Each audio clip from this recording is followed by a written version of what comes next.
and Professor Singh, teaches at the University of British Columbia in Canada.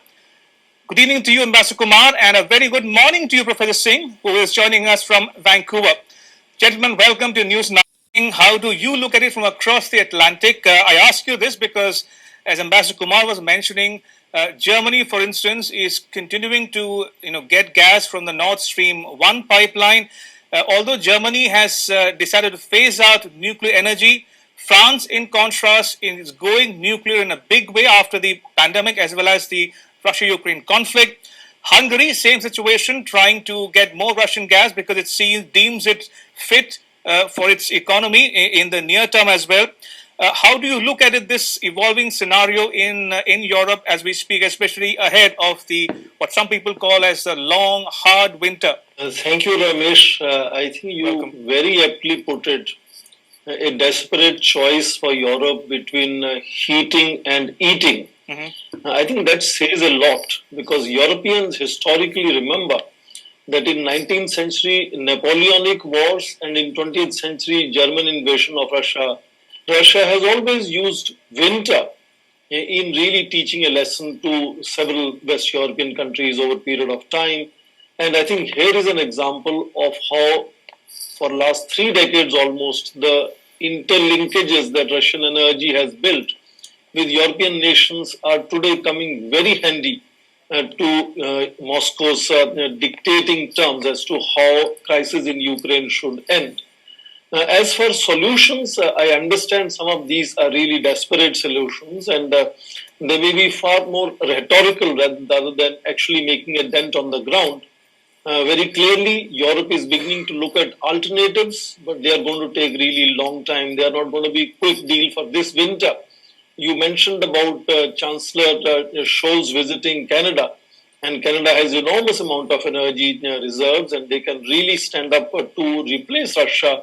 But that's going to take really long time. Same is the example of going back to nuclear energy.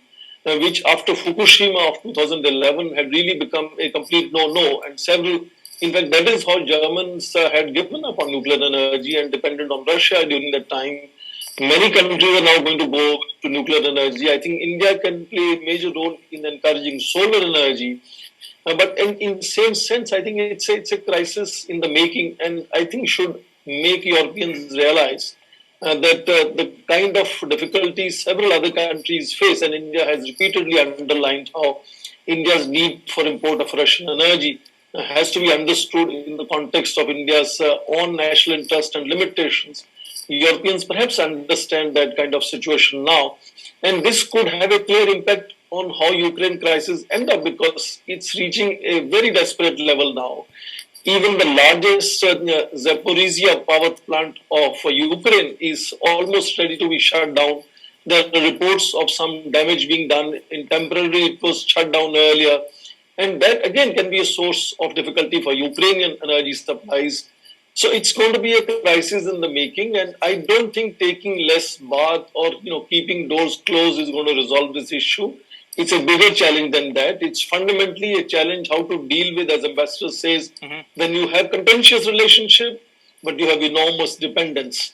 Whether it is an example of Europeans with Russia or India with China, I think we have to look for out-of-box solutions, whether we can separate these relationships and somehow manage to stabilize each of these silos, as shall we say, which are otherwise enormously impacting each other.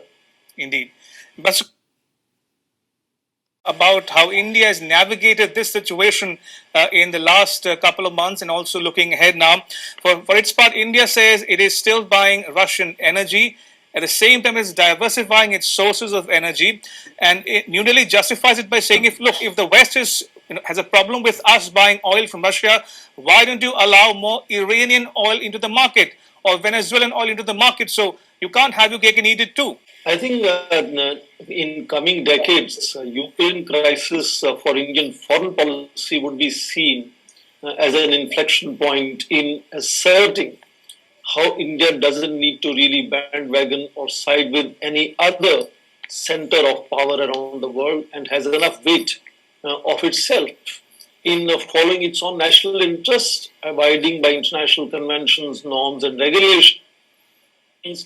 And in that sense, I think this very interesting, nuanced approach that India has had to Ukraine crisis, where it has stayed neutral, has not denounced Russia, but over a period of time shown enormous flexibility, where you saw this Wednesday, India at the United Nations Security Council actually voting against a Russian resolution to disallow President Zelensky to speak online to the UN Security Council.